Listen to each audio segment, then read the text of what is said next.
Casual Ego. Been waiting a while to get this one out. This is the 22 season Stone Island soft shell E.Dye jacket. Retails at $4.95. I think you can buy it from Stone Island directly, but I actually bought it from End Clothing. Came quite nicely boxed, and also came with the Stone Island embossed hanger, which was just a nice little touch. From a technical perspective, it's a polyester stretch canvas outer that's been woven using Stone Island's E.Dye waterless technology. You can see from the tab there, you can actually log in and see how much water it's saved, because basically the E.Dye process reduces the amount of water and chemicals used in the dyeing process. To you and me, that probably makes no difference, but that's where the name comes from. So externally, we've got two zip pockets, one on either side. They've got these little tassels on them. I mean, they feel a bit cheap, really, probably a bit cheaper than the ones on the CP soft shell jackets, but quite decent pockets. I don't know if you can see in there, you get the spare button. For the badge patch, they're not particularly lined, but I expect they are waterproof and when something is in them, and they've got the zips to close them up. What I actually think lets the jacket down from a pocket perspective is the lack of an internal zip pocket on the chest. For me, I would expect that on a shell jacket.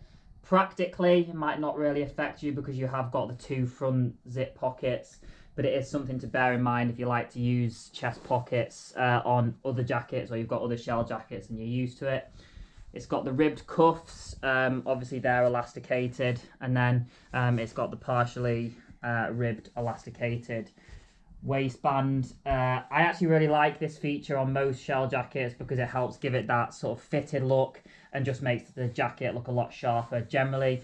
The only problem that I find with these elasticated waistbands is that it tends to make the jacket ride up a little bit, and you find yourself constantly pulling the jacket down. But it isn't overly tight with this one, so I'm not really anticipating much of an issue. Obviously, we've got the standard two-way YKK zips, so you can zip it from the top or the bottom. Never really understand why they do that, though I assume someone will be able to tell me in the comments. I expect it so that if you want to zip it from the bottom, you can do. One of the nicest things that I think on this entire jacket, and it's one of its most distinguishing features, is this. It's the edged parallel piping details either side of the zip. Instantly recognizable, and from a style perspective, I think it's really well designed. It's not too much to the point where you would sort of feel overdressed or out of place with the embellishments on the jacket. You could wear it to the pub, to the football. Very well balanced in my opinion, and just gives it that overall better look. Obviously we've got the standard Stone Island patch on the left arm, and then you've got all the sort of care instructions in there. Also for the badge, we've got the internal buttons if you ever wanted to take the badge off and store it so that you don't lose it. That's always useful, and obviously, as I said before, you get the spare button, sorry, on the in the inside of the pocket. Moving up to the hood, we've got a visor at the top, and then we've got this internal black ribbed kind of elasticated type band. Again, that's something that makes the jacket quite recognizable, and you'll know from previous Stone Island jackets, if you've got any or any of the older ones, they do tend to do something a little different with the hoods, and I think that's a really nice feature, and will obviously help in terms of windproofing, etc. I'm not a massive fan normally of peaks on soft shell jackets. I understand the point of them. They add to that sort of keep the rain off your face, windproof type function, but this isn't too bad. It's not too much of a peak, so I think that's not really a bad one. One other thing that I would mention is the Certi logo. So this is the new style Certi logo. It's probably how you can now distinguish new season and old season. It's also got that RFID tag there.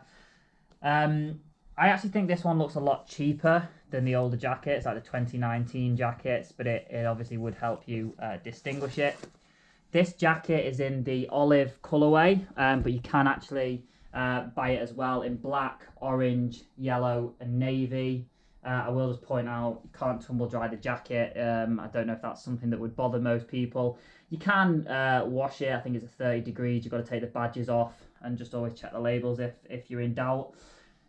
Generally speaking, I find that Stone Island jackets feel the business. That's how they justify the price tags, and this is no exception.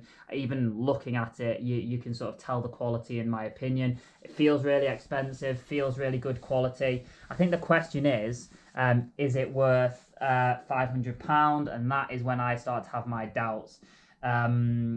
Personally, I don't. I definitely think it's worth the extra cash over its soft shell competitors, CP, etc. But you know, next year it will come down significantly in price, and I think last year's soft shells are sitting around the 350 mark, and that to me is a great deal if you're prepared to wait and see what happens. If you check out my other videos, I actually think the 2018 soft shell is a little more durable and probably a little bit better value for money, but I don't think you'd be disappointed if you buy this.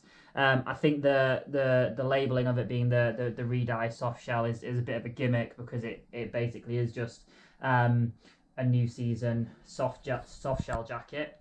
For me, from a sizing perspective, I tend to find that Stone Island sizes up quite small, so I tend to go up a size in Stone Island. But this isn't really as small a fitting as I would have expected from a soft shell. They're often quite tight, but this definitely isn't. I think it comes down to whether or not you want a tight or a loose fit. If you wanted a tight fit, I would say stick to your ordinary size. Otherwise, size up as you normally would in Stone Island. But yeah, otherwise, I think that it's a brilliant jacket. I think that definitely from a style perspective, it's instantly distinguishable from previous seasons.